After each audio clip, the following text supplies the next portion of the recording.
கடகராசி நண்பர்களே, இந்த ராகு கேது பெயர்ச்சி உங்கள் ராசிக்கு திடீர் மற்றும் எதிர்பாராத நிகழ்வுகளை கொண்டு வரலாம். ராகு அஷ்டமஸ்தானமான 8ஆம் வீட்டில் சஞ்சரிப்பதால் கவனமாக இருக்க வேண்டிய காலகட்டத்தை குறிக்கிறது. ஆரோக்கியத்தில் அக்கறை தேவை. விபத்துக்கள், தேவையற்ற பிரச்சனைகளில் சிக்காமல் பார்த்து கொள்ள வேண்டும்.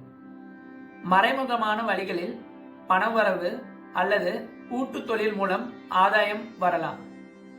ஆனால் இதில் எச்சரிக்கை அவசியம். ஆராய்ச்சி, ஜோதிடம் போன்ற மறைமுக அறிவியலில் ஆர்வம் உண்டாகும்.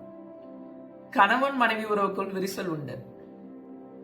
கேது தனம், குடும்பம், வாக்குஸ்தானமான 2ஆம் வீட்டில் சஞ்சரிப்பதால் குடும்பத்தில் சில கருத்து வேறுபாடுகள் ஏற்படலாம்.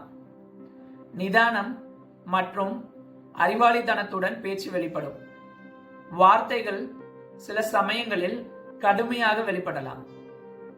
பண விஷயங்களில் கவனமாக இருக்க வேண்டும். நிதி நிலைமை சற்று ஏற்ற இறக்கமாக இருக்கும். சேமிப்பது சற்று சவாலாக இருக்கலாம். அஷ்டம ராகுவால் உண்டாகும் எதிர்பாராத நிகழ்வுகள், ஆரோக்கிய பாதிப்புகள் குறைய துர்க்கை அம்மனை வழிபடவும்.